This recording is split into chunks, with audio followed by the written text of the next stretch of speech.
Um, Hello everyone, good afternoon, good evening, good morning, where you guys at? It's your guy Goke Taiwo, C89 Tiger House. Welcome to Naija Commandos for Life. Today we have 91 set and we still have a 99 set, but I think something is wrong the connection in Nigeria, so she'll join us later. So without ado, I will uh, pass it over to my co-host, Ife Dafolowe. All right, Ife, take it away. All right, just a quick correction. It's actually 93 sets. Kola Wale Temisa is Octopus House. No, I said 90s, and that's what I said him is 90s. I didn't use the year, but it's for her. So we will call out what's that sound? Yes. All right. So Kola, give us a few minutes to introduce yourself in detail. What you do, with your class sets, yeah, you finish command, and just the whole nine. Okay. All right. My name is Temisa Kolaole, class of 93. I was in Octopus House. I got into command precisely in 8188. That was January 1988. You know, I was in JS1 Good. From there to JS2 Upper, JS3 Upper. I was a science student. Then I was opportunity to be in SS1 Ruby, SS2 Ruby, and I finished in SS3 Ruby. I was a Ruby prefect, and presently I'm a brand consultant and also network security expert. And by the grace of God, last year I was elected as the vice chairman of PTA command. I have two of my children there, one in SS1, the other one in GS2. Unfortunately, they are both in Octopus House, which they call right now, you know. So yeah, that's what I can say for now. Oh, okay. Did you say, quick question, which prefect did you say you were again? Utility. Okay, got you. Utility prefect, yes. So at some point, we're gonna need your kids on this show when they're on vacation. Okay, we would like to have them on. What do you say? At some point, when your kids are on vacation, we'd like to have them on the show as current students of command. Okay. Kola, you can hear me? I can't hear you. Can you speak louder a bit?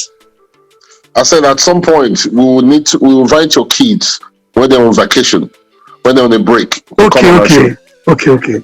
There is Gloria from 99 sets. Well, Gloria, you're welcome on board. I want you to give us a few, just a couple of minutes to introduce yourself to the house. Okay, my name is Gloria Omoniwa, formerly known as Gloria Omadibi. I entered command in 93 and I finished in 99. I was in Flying Horse House. I was a commercial student. I was very much reserved and to myself, although I had very close friends also. Right. I think that's about it. What do you do? Presently, I'm teaching, but I'm a graduate of mass communication from ABU. So this we have two kind of interesting.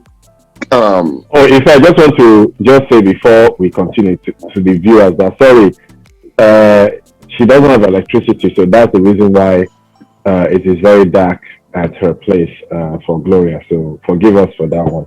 It's Nigerian factor. We can't do anything about that. All right, continue. So these two guests today, there's something unique. Gloria came in when Temisa was leaving, right? The same year Temisa left. I guess so. Gloria, yeah, 93. Okay. All right. So let's start with the senior man. Temisa, you hear me? Sir. Okay. So give us a detailed description. I can hear you. Sir. So give us a detailed description of the day, from the day you were dropped off in command. Give us your experiences from the day you were dropped off. Hmm. Actually, it was my money that brought me in. And those days, you have to bring in your locker, Mm-hmm. as in your locker, your box, and and your other luggages. Unlike now, that you just come in, you pay everything are there, including the mattress, the bed, and all those stuff. So it was hectic because we don't have any car there as of when I was coming in. So I have to come through a public box. So my mother really tried for me. They have to carry all the load and luggages on her head. Then I assisted her. When we got to the gate, that's the first gate. I was like, where is this now? I wasn't too happy because that was my first day in command. No, my second day in command. Because the first time I came was when we came for interview. Then we all came for interview. We're trying to know maybe we are going to be admitted or not. But the second time, when I finally got admission, we came in with my mother. I came in with my mother. It was hectic. After the checking in, I was ushered into my hostel. I was put in dorm 2. Dorm 2 was upstairs because in October we have 3 dorm. Dorm 1, dorm 2, dorm 3. And I was handed over to Senior Eitayo. Senior Eitayo, yes. Olabode Eitayo. Olabode, yeah. Yeah, Olabode Eitayo. Yeah, he was my school father, So he told me, he gave me a bare space, he told me what to do, how to keep my provision, this and that, And at the end of the day, we parted after sometimes when this guy hijacked me. John Monite. Then John Monite was the utility prefect. Yes, John Monite was the October. Tall, slim, fine. So he hijacked it from Itayo. I think it was a set. It was a set. Itayo was Goke set, 89. What did you say? Itayo was Goke set, 89. Your Monite was 88. 89. It's okay. I know John Monite hijacked me from. John Monite, I met John Monite in school now. Yes, he's 88. John Monite is 88. Well, Itayo was 89. That's why he can hijack it. Yeah. That's the reason he can do that. If they were mates, that would have not happened. Chemiso, you came into command in 1987. No, he came in 88. No, the 3 people are 88, so he will have met John Monite, but John Monite is Itayo senior. Right, of course. So John Monite hijacked me. Then I left that hostel. I went to private room beside Octopus and Scorpion House. I was staying with him. So it was from there that I started having interest in technical work. Then they used to call me illegal because I used to join wire together. I would do bulb, do connection, this and that. Anything that has to do concerning electricity, I was doing it then. I would use compass to put on fluorescent tube. Then if you go to class, if there's no light, so I do so many electrical illegal connections then. And then fortunately, because the utility prefect was always in Octopus house, from John Monite to I think Patrick Hussein, then from stuff. And after I left university, I put him to study network security, and I was opportunity to also work with some network security firm. And okay, let me the last season coming, the last season, I can hear you. Okay, you hear me? What do you say? What was some of your most memorable experiences in command?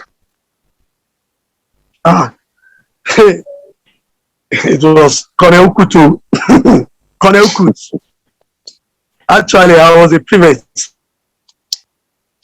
And the man he trusted me so much that he wanted me to be, giving him the names of our class, our sets that used to, do party, go out of their way, go out of school. So during our last exam, that's our WAEC exam, there are some of these boys, and girls in my set. They were skated. They were supposed to be coming from home to come and write WAEC.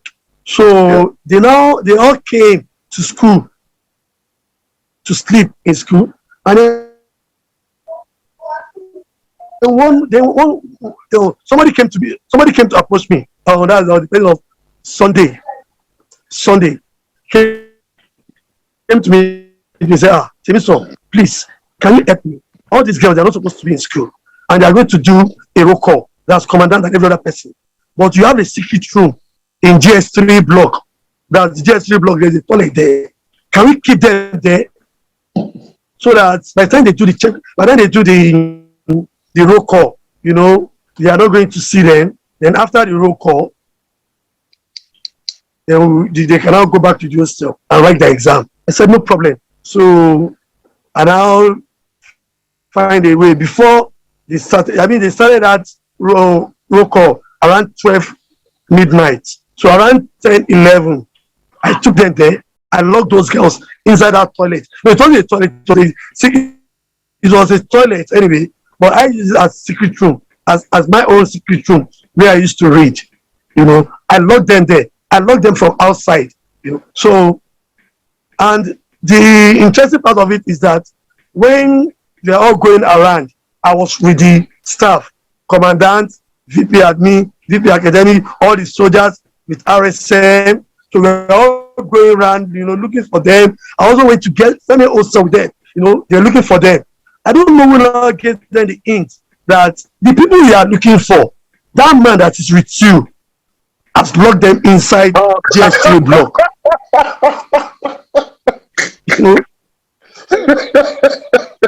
I don't know who gave them, but I'm sure it's one guy called Patrick Atili, because that guy here, he was also a private too. I'm sure, but I'm not. Somebody told me it was one enemy, but I'm not. I'm sure. So the commander said, "Okay, let's go to those classes and go and take them there." I said, "Wow, Cataladon boss, what am I going to do?" Then I was very short, and now as we're going, I now decided to lie down flat because it was dark. We passed through Omekon's block, so I now lay down flat. So now went in. So they went to that classroom. They noticed that this place was locked. This locked now. What happened? The person said, "Open it. Those girls are there. Open that toilet. They are there." So then me, I already absconded because I knew that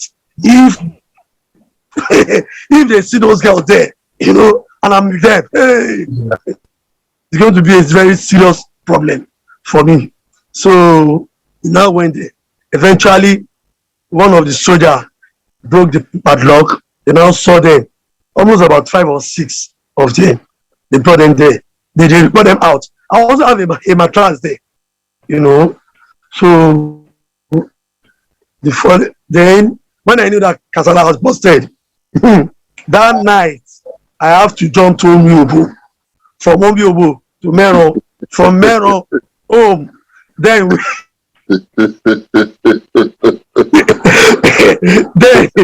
staying at Bariga, So I now called some of my guys that were punishing them, someone like Abiola Abi, because his father was a colonel then.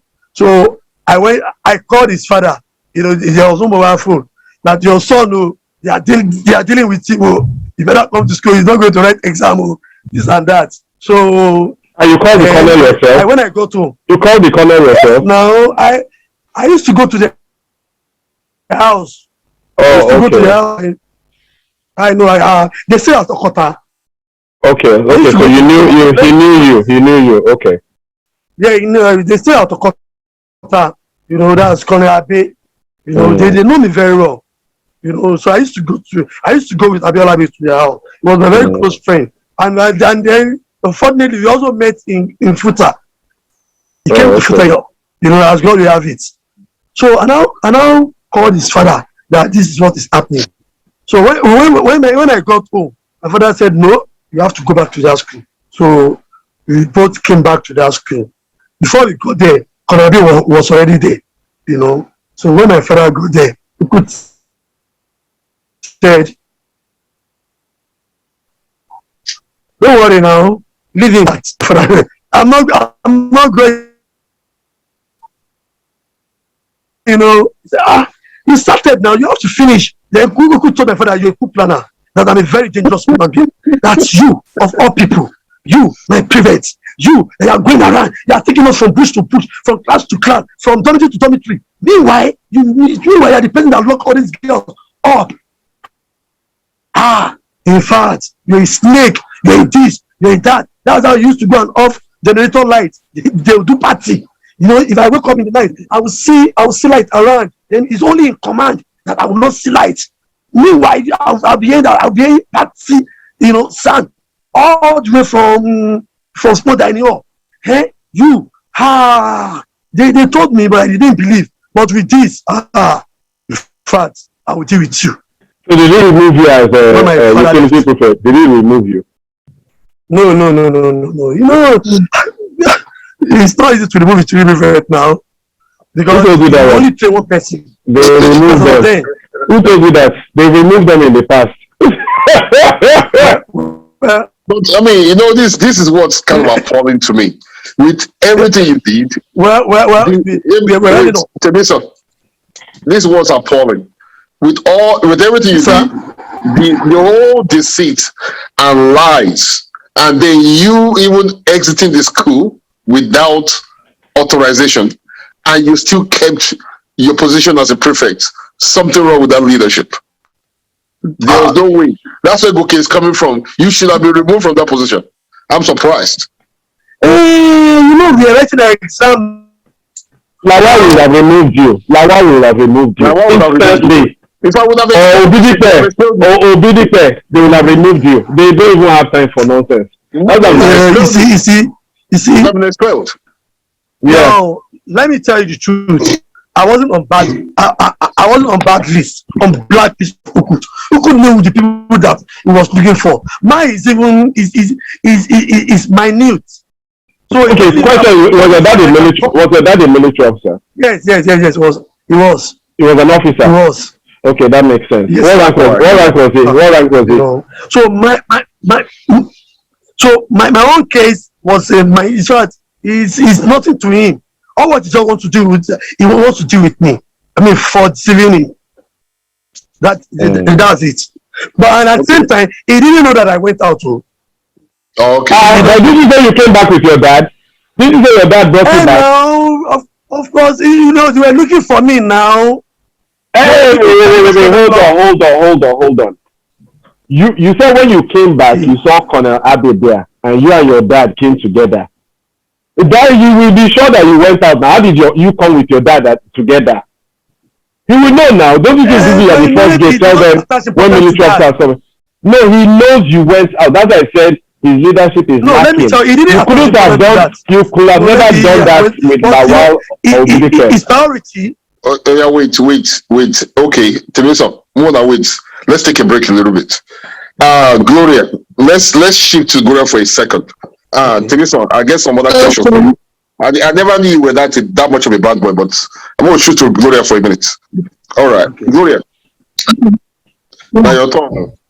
So that day when they drop you off for school, it was your narrative. Yes.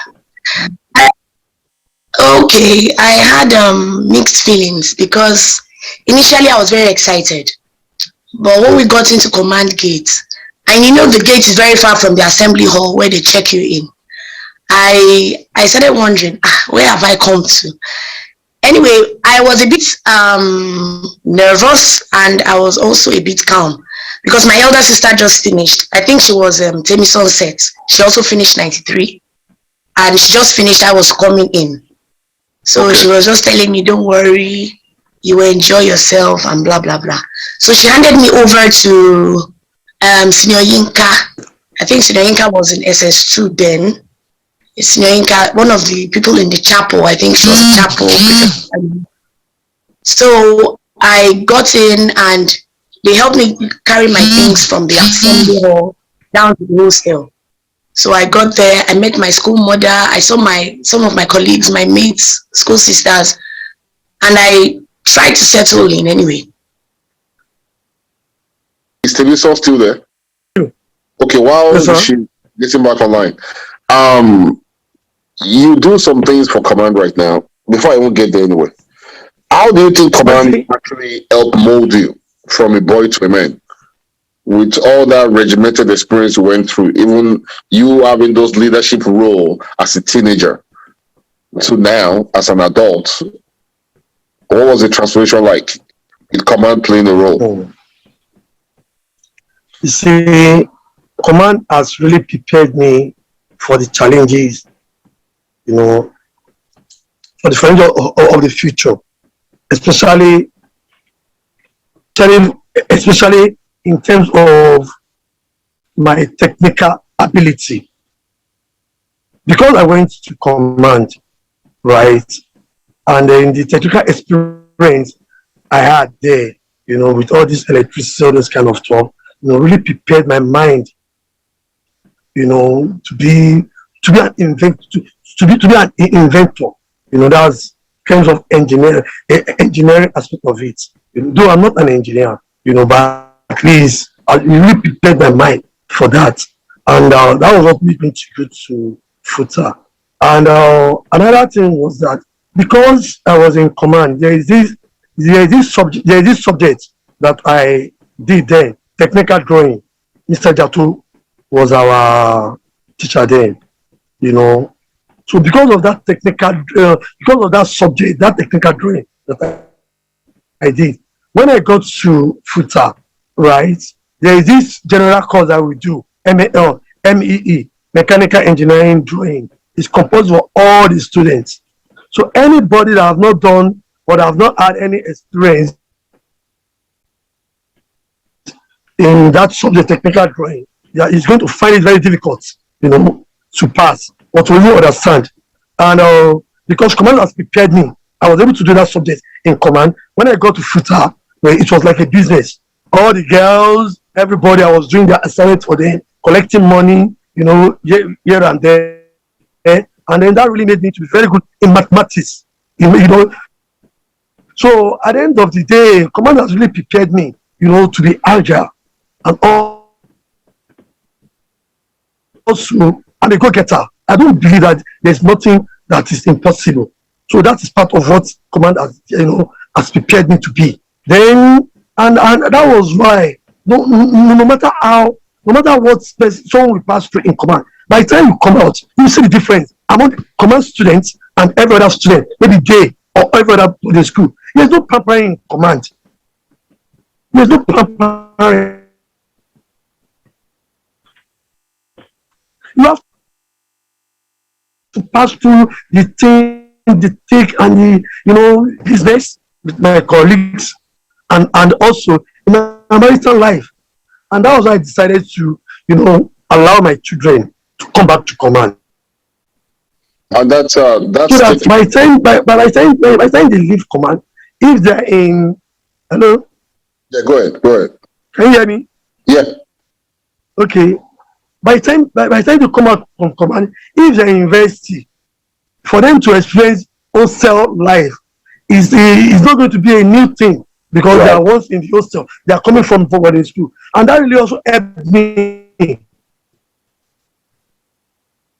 in my university days. So it's not like maybe that the first time or because I was in a boarding school and I was there for 6 years, you know, as a full breed. I know I'm a full breed. Full breed are people that started from GS1 and finished. Not transfer students. Because I a full breed. You start from your GS1 and as God will have it, you're able to write your last paper, then you're a full brick commando. Right. Yes. You know, so that really prepared me a lot, and I thank God, you know, that I went to command, and that's why I have to give back. You know, my children are there. That's what's taking me to the next topic. I usually have this question: if you're going to send your kids to command, so that's not a question for you particular. You have 2 kids in command already, so you not just have 2 kids in command. You're the current VP for vice chair for the PTA, and I think you are the first ex-commando to have that position. Is that true? Yes, sir. All right. Yes, sir. Yes, sir. So why don't you help us out here? Tell us a little bit of how that experience is, being part of the PTA, having attended command yourself, having kids in command. How do you manage that situation? What role are you playing right now to make an impact with the alumni, at least? Okay. First of all, being the PTA vice chairman, you know, it was what I've not even the vice chairman, it is chairman, but I felt that we have to start from somewhere, get into the system, understand the system, then know how to improve on how the system is being run. And also, if you have other ideas, you bring it in. You know, my primary objective, you know, as vice chairman, and by the grace of God, is going to work out. Anything that will make it to work out is going to work out. Since when I've been in command, no visit, every visit Sunday, all our parents will come. They will be sitting on, they will sit on the floor, you know, with their children. And I noticed that anytime we are resuming, you know, maybe we want to resume, the school, we get tents, we get chairs and canopy, you know, for the staff, you know, they'll be checking in the students. If they can make the staff to be comfortable, why can't they make the parents at least once in every time to be comfortable with their, with their children? Some of them will bring them sit on the floor. Some of them will not. There are some of the staff there. They will come with chairs. They'll be renting it, chairs and table. You know, they rent maybe for 1,000 for a family. You know, don't stop the school. You know, to provide this thing for parents. After all, they pay 4,700. From that 4,000, give back something to them. Forget all these white elephant projects that, you know, they say PTA and school. You know, give something to them. So that is part of, you know, that's just one thing that I think I want to change. And you can't do that if you're not part of them. Right. That if you're not in the system, you know, then and also being an ex-commando, I know, you know, parents are complaining of theft, bullying, this and that. I understand how it goes, and I think I have 1 or 2 solutions for things like that. You understand? For instance, hello, are you there? Yeah, we hear you. I can't theft. Students are stealing. Me, I understand, of course. For the fact that I was once there, I know how this thing happened. Some students will not go to class. They will hide themselves inside locker. Some will even put themselves inside Ghana must go. They will zip it up. Why some will go inside the ceiling? Why others will hide behind locker? By the time everybody must have gone out to class, you know, they will operate, jack locker, you know, put everything together, you know, throw it from up, down, then go to town, go and sell it, or probably take it to another house, you know. But I think we can put a stop, you know, we can check it by having a porter in each of the dormitory. When I was in university, we used to have a porter in the, you know, in the hostels. There's not like porter in command. So by the time we have one porter, if you can employ a porter to each of the dormitory, by the time everybody was have led by maybe 7, 8 to classroom, somebody will be in that dormitory till 2:10 when everybody will come back. So if anything goes wrong in that hostel, in that dormitory, then the person will be held responsible. That is part of the direct impact that I want PTA to have on the students, so that I will checkmate this stealing of a thing, jacking of locker, all those kind of stuff. Yes, to an extent, even though if they are going for prep, the person will still be there. So PTA can employ one person per dormitory, like a porter, to take care of that. Now, in terms of, although we have citizens around, but not in the hostel because of that in their hostel. Now, the present thing that is reigning in school, boarding school, is bullying. They are complaining. Parents are complaining, and I think one of the things that we can do, as students that have experience of what it is. During our time, seniors used to show us love. They don't bully. If seniors want to even collect provision from you, he beg you. Though we have some few bad ones, but most of them, because you have school fathers, there's love in command then. But now there's hatred, purely hatred among the students. They don't love themselves. Seniors, maybe because they have junior school and senior school. Maybe that's the reason. But when we're all together, the JS1, JS2, JS3, no hostel segregation, it wasn't like this. So what can we do to checkmate this? Though I think first thing is to call the SS2, SS3 students, call them together, maybe probably in the auditorium, give them puff and donuts, give them mineral, preach to them, tell them, preach love to them. Then after that, let them understand that, look, you see, we are trying to let you know that, the way you act to this junior, that is the way they are going to act by the time they become senior to their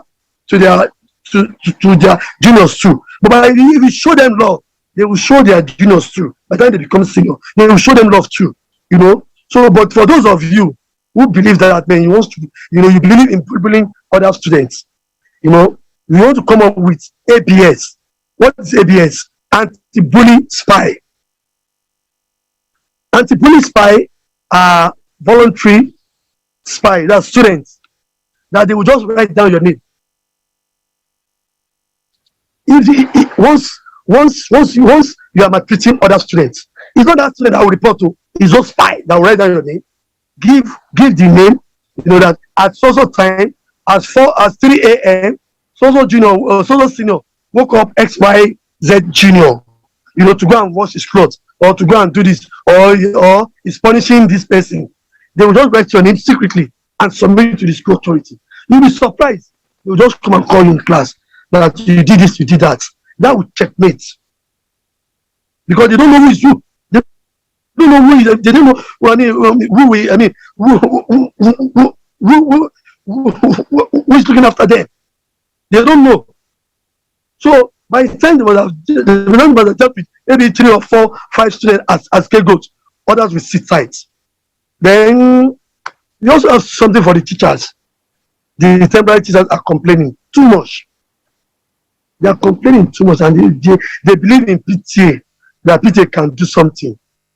And I think by the time we liaise with the school authority, if there is any way they can have an increment or a kind of welfare package for them at the end of every term. At the end of every term, maybe they just give them a kind of welfare package. They might monetize it, or it can be in terms of gifts to all the temporary teachers. Because most of the teachers that are there, they are all temporary teachers. Some have spent 20 years, 15 years, no job security, 10 years, waiting for the school authorities, that's the defense, that's Ministry of Defense, to convert them to regular staff. And the thing is not coming up. Yeah, so I have a few questions for you, Tennyson. So I agree with a few things you said, and some things I have to kind of, speak to it. So there's a lot of complaints about alumni, a lot of alumni, right? Complaining that they look at it more of Nigerian Army. Part of it is one of the things I was reading recently, that 85 sets donated. Please speak that up. Yeah, so 85 sets donated solar panels or something recently, right? So, which is a good thing. There's nothing wrong with that. But the fact about it is, Nigerian Army has hands off completely. You understand? When we were there in the 80s and 90s, there was no alumni or PTA doing a lot, right? So it was the Nigerian Army doing a lot back then. The fact that we are doing a lot of alumni don't even want to drop money because they're like, the responsibility, because we were there back in the day, is for the Nigerian Army to do it. For example, the temporary, the teachers being temporary, I'm aware of that because two of my classmates, one passed away last year, was teachers. One was full-time, the other one was temporary and left. They are not doing anything to motivate the teachers, right? Which I think is bad. These are the people who are educating your kids, but because I guess there's a lot of private school, a lot of people don't care.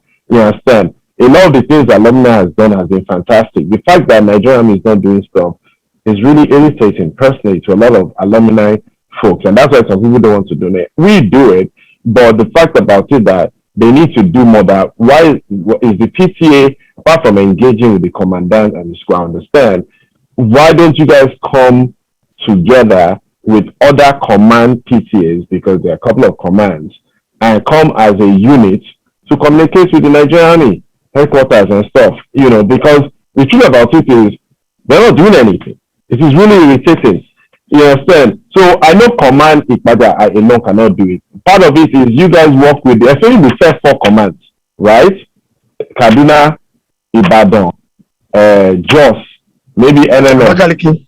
Abakaliki. Well, Abakaliki came after the first four. The first four were Jos, Lagos, Ibadan, and Kaduna. Abakaliki came after, maybe 5 years after. Okay. You understand? So they are not the first four. The first was NMS for 20-something years, then the first four command.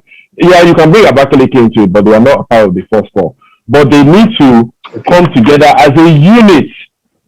All the PTAs, you should push that one so that they can challenge the Nigerian Army. You understand? In regards to, they need to do more. There are like 20-something command schools now. If you go and Google it, there are like 20-something. Why will you go and create so many other commands when you're not even taking care of the ones you have? That's also part of the problem. If you Google, you see that something commands. Why are you making so many when you're not even taking care of the first four premium ones that were set up there? I went to command training school, right? In Kenya Cantonment, and I went to command. Those were fantastic schools back in the 80s. You understand? And even 90s, I guess. You understand? But now they don't do anything. So people are irritated. For the love of the school, people are doing a lot. Go and look. I remember 2 years ago, there was I think maybe Channel TV or TVC did something where they went to command Ibadan. It was an eyesore that they went. The school was just complete rubbish.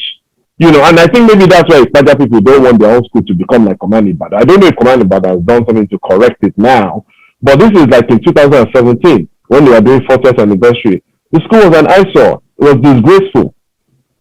So I think all the PTAs, you guys need to contact the other PTAs and do something to challenge the government, challenge them to start spending money. It's not just like the Potter thing you said, for example, right? I think it's a good idea, right? But why is it that you have to pay for somebody? They have enlisted soldiers there. Plenty. I realized when I went in 2019, there were female enlisted soldiers. Assign them. You have house mistress and housemaster. Let's put it that way, right? Who are civilians, not teachers. Assign a soldier who is responsible for the dorm that is there, guarding the place. You understand? That's their job. Then the female soldiers should do the same thing. They need to do that. Why are you paying money again? What are the soldiers doing there? All the enlisted soldiers, the lance corporal and corporal, what are they doing? Who then RSM needs to assign like a sergeant who is having all these guys protecting and being the porter and stuff. Those will stop it. But why should alumni, PTA or alumni be paying for porter? Why? If porter is a good idea, but it shouldn't be paid for. It's a military school. They should put the soldiers there. It's a good idea, but the military should pay for it. Can I tip you the present solution of things? Yeah. In command. Temisa, you guys old. Temisa, I will get back to you. I don't want to keep Gloria waiting too long. Okay. Please, I'll get back to you. Sorry for the network and for your patience. All right. So tell me something. Your experience for command. Never finish. What was your most memorable experiences in command? Just to continue. I think it was when I was leaving, because I was more of a reserved person. It's not like I did not socialize, but I was more of a lone ranger, so to speak. I had friends, few friends, and my circle of friends were very few. So I was not too social anyway. So when I was leaving, I remember when I was leaving, the juniors, they came and they were singing my last birthday in command in my SS3. That was when we were writing, we had started our WAEC. And they came and they were singing, they woke me up and they were singing happy birthday and all that. And I was so shocked that, wow. So I even have people that like me. So it was really memorable. It made me cry. But my worst experience was an experience I had when I was in SS1. SS1. After school, we're going for lunch in the dining hall. And you know, some of us now, senior students, we like to skip meals. We want to go straight to the hotel and then send junior students to get our meals. I think I was in SS2. SS1 or SS2, I can't really remember.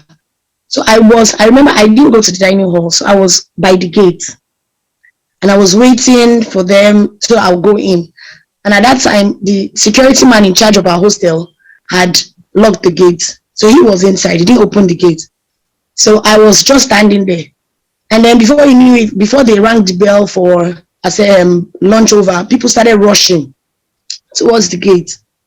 So we that were standing there, please, sir, open the gate. Oh. So those ones rushed and pushed everyone in front. So at the end of the day, we pushed the gate open. And I think later in the next day that I broke into the girls' hostel, that I broke the gate open. And I was trying to explain, but the AO did not allow me to explain. That was Obasa at that time. So they gave me a suspension. And I was asked to stay in the guard room for that night. I was just crying. And I'm physically challenged. I have polio. I'm a polio survivor. I have polio on my left leg. So it was really difficult for me. I felt so bad. I was trying to explain it wasn't my fault, but they didn't listen to me. So I was in the guard room for that night. And the next morning, they told some of my friends to escort me home. That was BC Akinlabi and Bumi Usifeko. So they escorted me home. My house was at Ogba at that time. So when I got home, my dad wasn't around. He came back later in the evening and he was like, he felt so disappointed. He said that if I'm trying to exonerate myself that I didn't do anything, but they sent me home. That means I'm guilty. I said I am not. My friends were trying to explain. He didn't listen. He was upset at that time. My dad was also an officer in the army, and he had always told us that, look, if you do anything, you face the consequences. I will not come and put my weight behind anything to set you or loose. I'll make sure you face the consequences. And I was trying to let him know, Daddy, I didn't do anything. So the next day, my friends left. I was at home. I was supposed to be on 2 weeks suspension. So after like 3-4 days, when he kept asking me, I said, Daddy, this is what happened. He now followed me to school, I think on the 4th or 5th day. So we went back to school and went to the AO. And when we went there, it was like, oh, that they wanted to call me to come back, blah, blah, blah. At that time, we didn't have mobile phones. We had landlines. That they wanted to call my father and blah, blah, blah. And they were like, okay, sorry for the suspension and blah, blah, blah. That later they got the full gist. So my father asked them, why did you not investigate before giving this girl suspension? Mm-hmm. So I was upset. I said, he disgraced me publicly. He has to come and say it on the assembly. I was not guilty. So that was morning, the next day, my mate saw me in the hostel, and the next day he called that some of you, he didn't really apologize. He just beat around the bush. He just said, okay, some of you that you are at the wrong place at the wrong time, just be careful, blah, blah, blah, blah, blah. And the suspension that was given to her has been lifted, blah, blah, blah. And that was it. And I was like, okay, are you serious?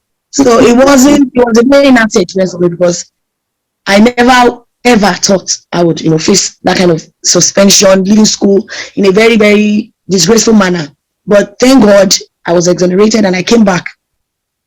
So you spent 6 full years in command, yes, right? 6 full years. So when you came into command with the polio, you were already challenged physically before you came to command, right? Yeah, I was challenged from childhood. I've been challenged from childhood. Okay, so how do you think that regimental lifestyle? Because in command, we needed to be fully physical to function at times. You know what I mean? With sports and even the duties, cutting grass and just the old chores. So going through all that, how did I mold you from that little girl with those deficiencies compared to other students to who you are right now? Okay, from childhood, my mom did not treat me like a special child. Right. She gave me a hard training. So let me put it in quotes. She gave me a hard training, and she always made me understand that, look, you can be anything you want to be. You don't have to depend on anybody. So she taught me to be strong and resilient. So from childhood, I already had that experience. I was sort of independent in a way. So I used to do things on my own. So when I came into command, I sort of fit in. It was not really easy. It wasn't really easy. As for the chores, I didn't do general labor, but I used to do house labor. And I even used to serve punishments. Some seniors punished me. So it was an experience that I had to cope with. I was able to cope with it. They gave me some some preferential treatment in a way, but most generally I did what every other person was doing most times. So how did that experience transform to your life after command? It made me more independent. It made me more resilient. It made me more independent, so to speak, because I was already independent, so to speak. Being in command made me able to stand on my own. I was able to stand on my own, do things on my own, because I did not have to wait for anybody to do anything for me. That was how my mother brought me up. So she would tell you your stuff yourself. Even when I went to the higher institution, people were just marveling at me that this girl can cope with so many. I was living on the 3rd floor in the hostel in my 100 and 200 level, and I would fetch my water and climb the stairs, and people would just be watching. How can you do all these things? And I would be like, that is the way I was trained. Although at that time, initially, I felt my mom was wicked, or she was, just harsh towards me. But I later understood what she was trying to do. So she didn't want me to live my life depending on people. She didn't want me to live my life, accepting people parties and all that. So command just molded me into a more independent and resilient person. So I was able to take stuff.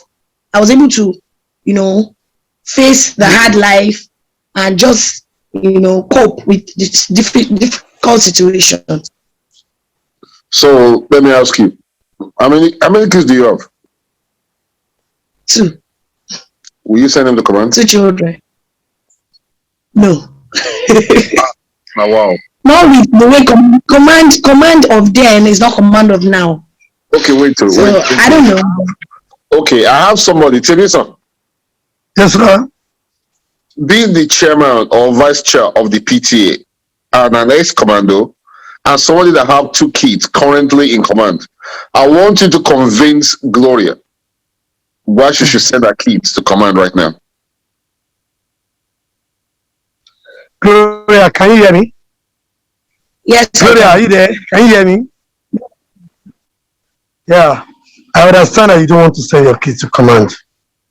Of course, you might have your own personal reason, But and from what you said, I was made to understand that command needs to be independent and resilient.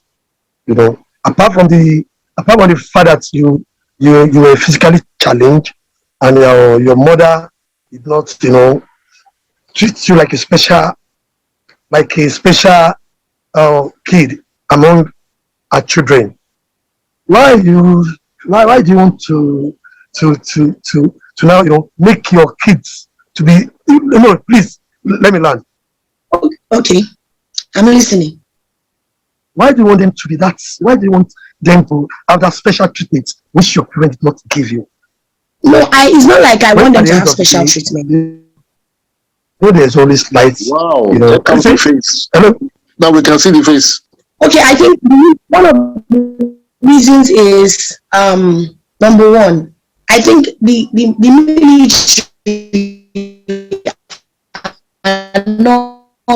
I don't know whether then so things have changed. Even with the military fully in charge, then we had a lot of terrible experiences that people had in command. Okay, so now that the military is not even in, is not really in the picture, I don't really understand the setup right now. No. I don't know. Okay. No, seriously, I don't know what to expect. Disagree. In fact, it's even Okay. Gloria, listen. Let me tell you the truth. Command now, right? I can say is better off than where we were there in terms of the feeding. Are you sure? In terms of the feeding, but I guess there was a time the feeding was no, I said now, presently, yes, I know every commandant will come with his own idea. We come with his own agenda. Check what I'm saying now. Then we put it on the we execute it. You understand? In terms of feeding, it's better. But in terms of, let's say, academics, I think we were better. What of welfare? I must say the truth. Student. What of the students' welfare? Then student welfare. No, wait now. Yeah, in terms of welfare, I think it's still the same thing. It's not better. But you have to train yourself. You have to. Nobody. No staff will come and wash your clothes for you. No. I want to assure you that. You have to bring yourself out of your shell. I want to assure you, sir, I'm not bringing up my children like ajebota, like we normally say here. I am not bringing them up to be waited upon and all that. No. I'm bringing up my children to also be independent and resilient. But with what is flying around, with different things happening now, we have to be careful. Now, at that time, we had soldiers that were in charge of a lot of things. And we still had, students always look for a way to just do their stuff. We still had a lot of nasty experiences where seniors would do terrible things to juniors. Are you saying that in private and public schools?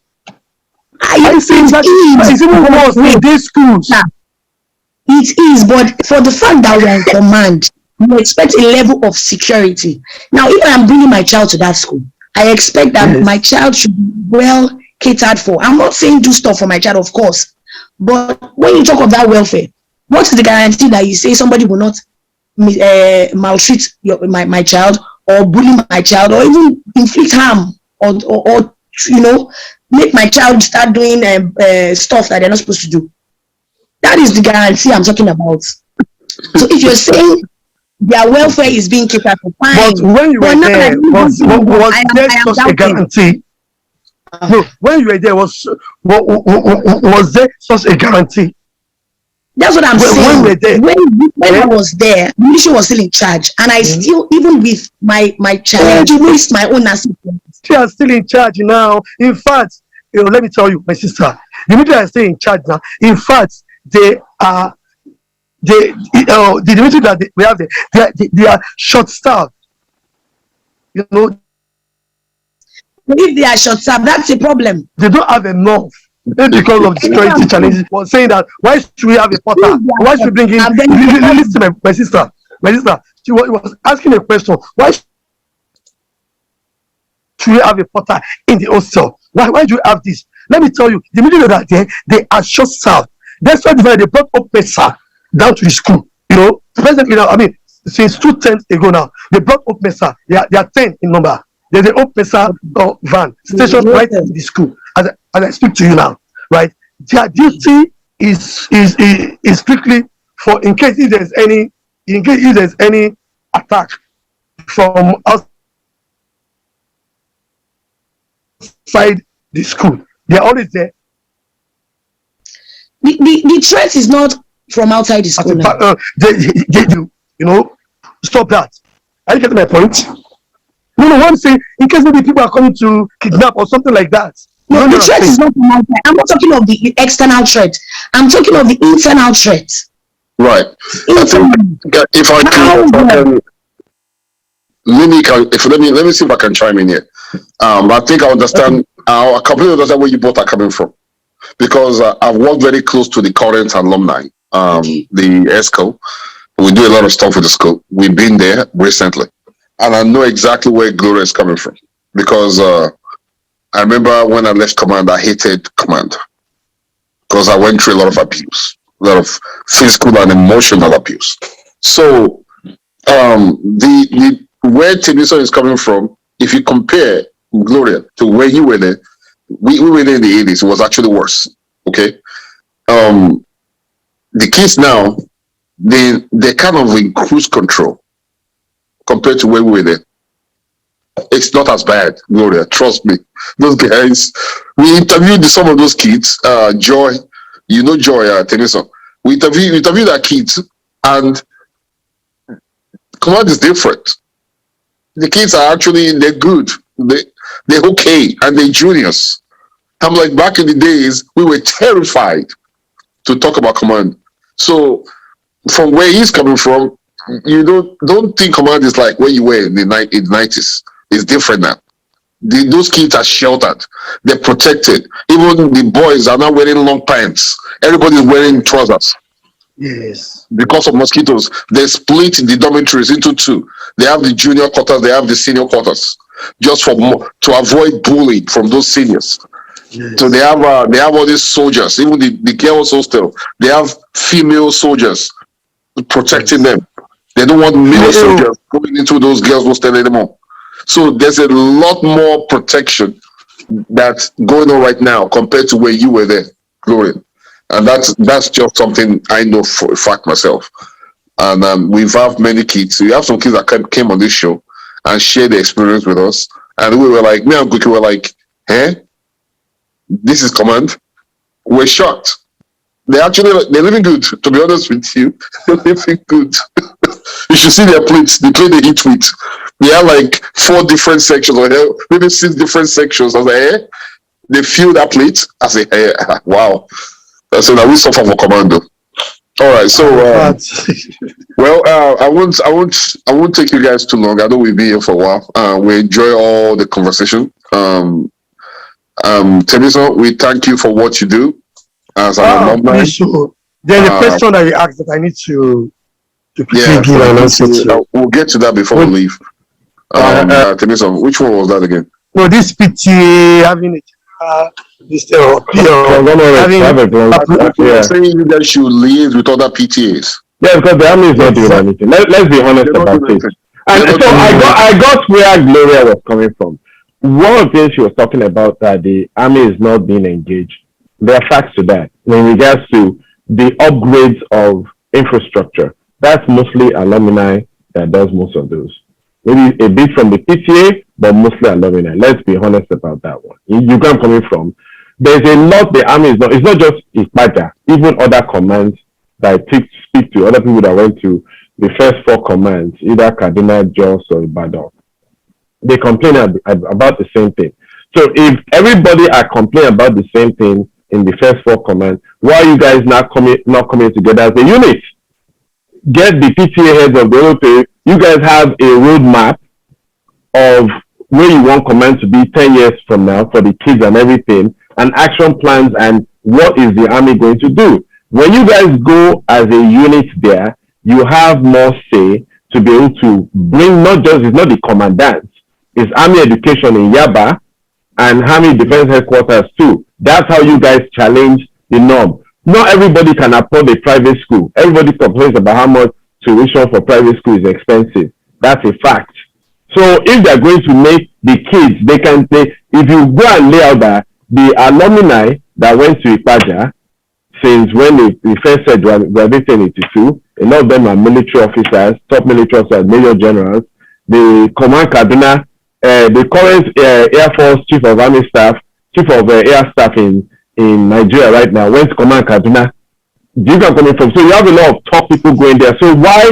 And you have a lot of people that live, that are doing very well in the private sector, overseas, and all those kind of stuff. Why are you guys not putting that, putting the power together to communicate so that we have that, them doing more to push Nigeria, the schools together to compete?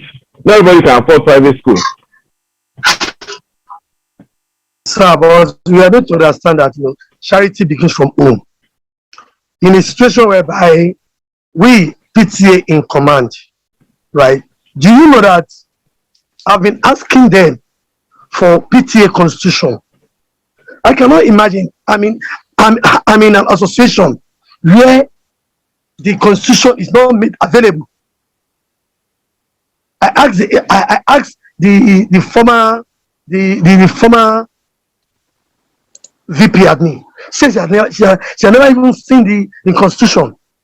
When we inaugurated, I also asked them, the commandant, please, we need to get the constitution. Anything we're doing is we're doing well, and we must be guided, so that we are not going to be, we are not going to work out of our jurisdiction.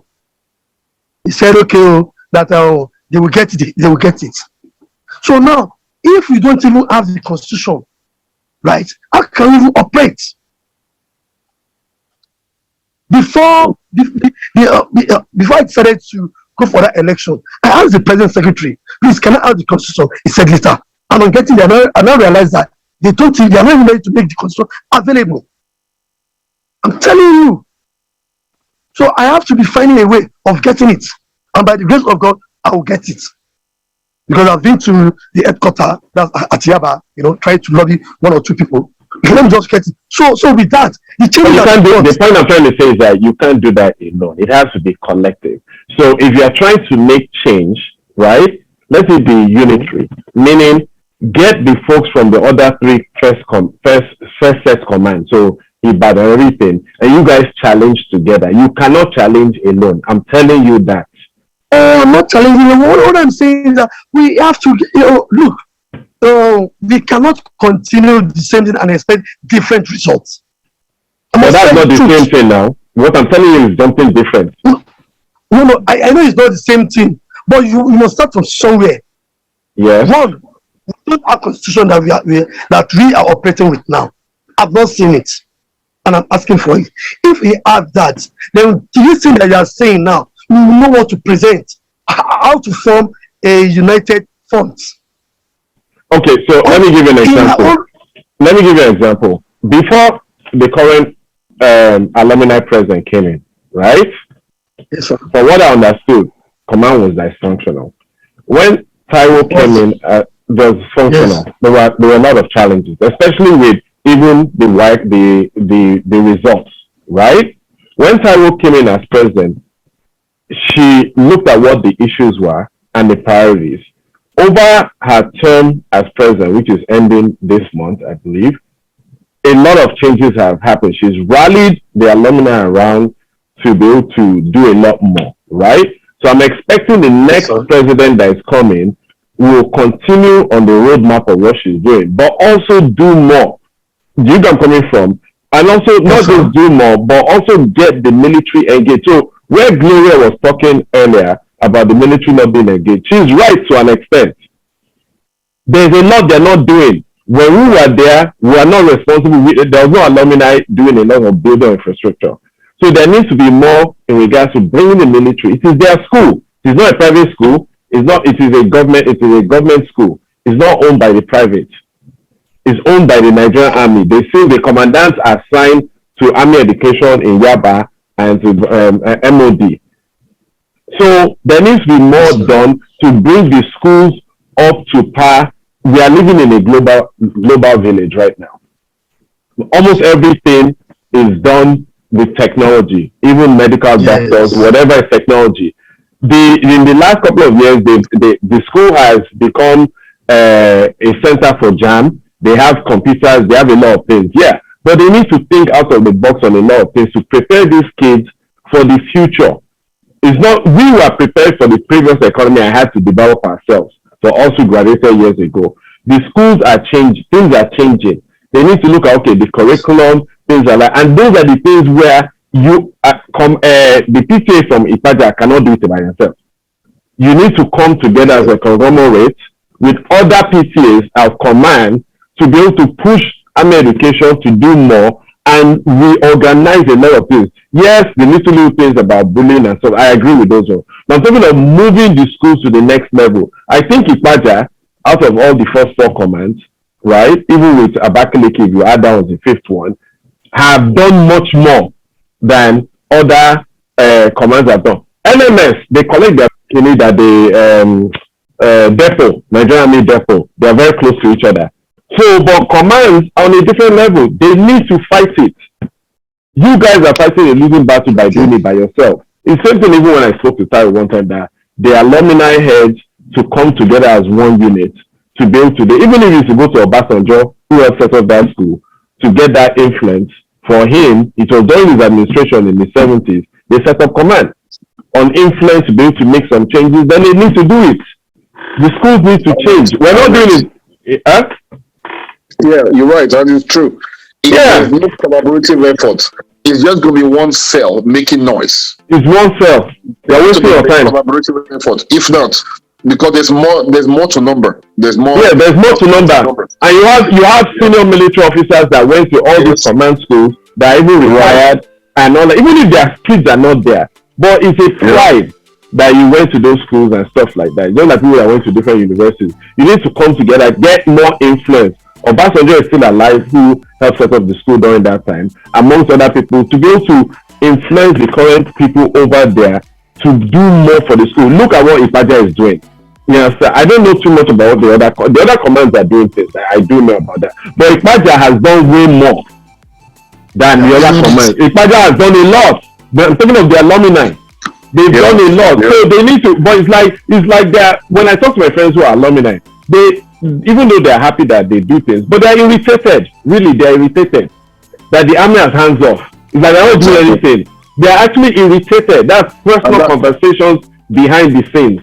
Yes, but you're always trying to push them that, okay, drop money now. You don't want the school to be one kind of on this school that is messed up. Drop money for different projects. Like it's a nice set, for example. When we did our 30th anniversary, right? We rebuilt the whole chemistry lab. Our set, everybody put money together. At the same time we were doing it, some people that I think went to that either worked at GTB or one bank, they built the physics and biology lab. At the same time we were being asked, right? No, Eta is my set. We only did chemistry. Eta is my set. Other people did other things. But last year, 1991 set, put freezers and some other things they did in the kitchen. Yeah, they did it like that. So every set is doing something when they're doing, significantly helping out and all that. But that's fine. Yes. But that doesn't negate the Nigerian Army for doing things in the school. It is an eyesore that they don't even do anything and stuff. Yeah, so other commands, I heard that command in Ibadan was trying to figure out how Ipaja was leveraging the alumni to do things, right? Which is a good thing. They are learning. We're all learning too. Taiwo did a fantastic job as the president. Fantastic. We have to give her a hand for that. Hoping the next crew that come can kind of build on that roadmap and even engage back the military to the school. They own the school. And that's my point I'm trying to say. So you, for the PTA thing, you need to get with the other PTAs of the other command. Yeah, bring Abakaliki in. But the those first four is important. Because you guys if you go and look at those who graduated from those schools years ago, you will see that there are people of influence there. You will notice that there are people. So when you bring those influence in to come as a number, write letters to the Nigerian Army and stuff, you will see the changes will happen. But before you go and meet them, the whole PTAs need to come together as a unit, write out a roadmap of this way you are looking at the school in the next 10 years. These are the approaches you are trying to do. You don't just go to the army and make noise without a plan. You can't do that. You have to have a plan. You have to have a roadmap of where you want the school to be and stuff like that. Then they'll take you seriously.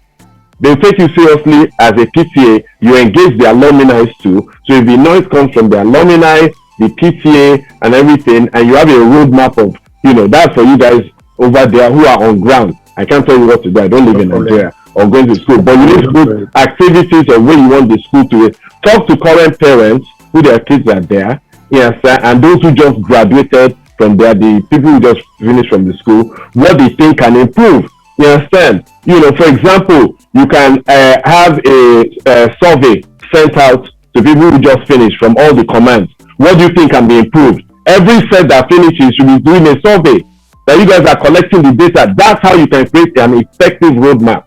Do a survey for PTA, for the parents who are sending their kids from the different commands. Do a survey for the students themselves. That's how you can get the data. Someone analyzes it, and they can create a roadmap. In 2 years, within a year or two, you should be now talking to the military. But you need the data. You need the data to show the military. If you go to the military and just be making noise, you're making noise. You're making noise. You need to have the data, send out to emails of people, get the information, they're able to analyze it, and you now pinpoint the stuff and say, and now decide, okay, what are the priorities in regards to what you want to do in the school? What are you fixing first and stuff? Alumni have done a lot, and you can list out all what the different alumni of the different schools have done. Then move from there. You understand? So stop doing things just making noise. You need to show data to the army for them to see, okay, yes, we need to be more engageful, not just going and be spilling bullshit and be saying, no, they're not doing anything. Data needs to be shown. Yeah, so wow, we do well. So guys, let's wrap this up. It's been a very, very interesting episode. It's been very educating. Gloria, thank you for staying up. I know it's late in Lagos. Temisa, I know it's late. You guys should be going to bed and getting ready for work tomorrow. Mm-hmm. Thank you so much for your time. Remember, okay, you have anything to share before we go? Yeah, just have you guys subscribed to this channel? I will now. I've not. Yeah. Now what for you? You know about it. Subscribe. Subscribe. It's on YouTube now. Naija Commandos for life. So subscribe. When this come out too, you can share it. You can share with other PTA people for them to listen to what we discussed about the challenges and strategies long-term strategies to create a roadmap to improve command. So it will be when this comes out, you can watch it again and share those things. And other people have even much better ideas than me. I'm just giving you a little nugget in regards to what. I mean, what you have said is a fantastic idea.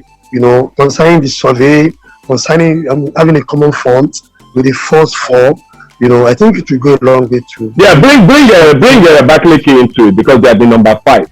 You can bring Abakaliki. I know they were not the first 4, but you can bring Abakaliki into it. When you come in numbers, there's strength, right? But when you go to the army, there used to be a general meeting of all PTA in command. There used to be of all the commands. Yes. Yeah, somebody needs to rejuvenate.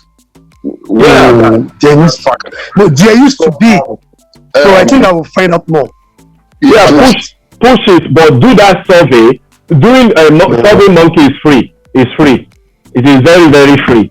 You put out the survey, put it out for like a month, and have that thing sent out. Use the alumni from different schools, the different commands, to have people fill it out, and do one for students, one for alumni, one for Kene. Do 3 different ones. You have it open for 1 month. Survey Monkey is free. Just open an account. You understand? It's with that data. You understand? Let them put the year they finish, the house, and all that kind of stuff. So it has more data than the Nigerian education is not seeing anything now. So, but if you are sure, and then also add all the projects that have been done in different commands. What Ipaja has done, collate it together in the last 10 years. What Kaduna has done, and put it together as one and show, okay, we've done this. Okay, what has the military done? And show the comparison of what alumni and PTA has done compared to what Nigerian Army. That data matters a lot. It's that people work with data. It will put to the army to share. Yeah, it's true. All right. Okay. Thank you very much. Thank you. Remember, Gloria, you still there? No, she's. I just It has cut out. Yes, Nigerian factor. All right, we'll see you guys. In Nigerian thank you factor. guys. Okay. Yeah. Give me some. All right, Yes, sir. we chat some other time. Okay. All right. Thank you. Bro. Thank you for staying up. All right, Thank you for having me. Share the video. Subscribe. Share to subscribe. Get people to subscribe. I will. And share the video when it comes out. All right. No problem, sir. All right. Thank you, sir. Bye. Yes, sir.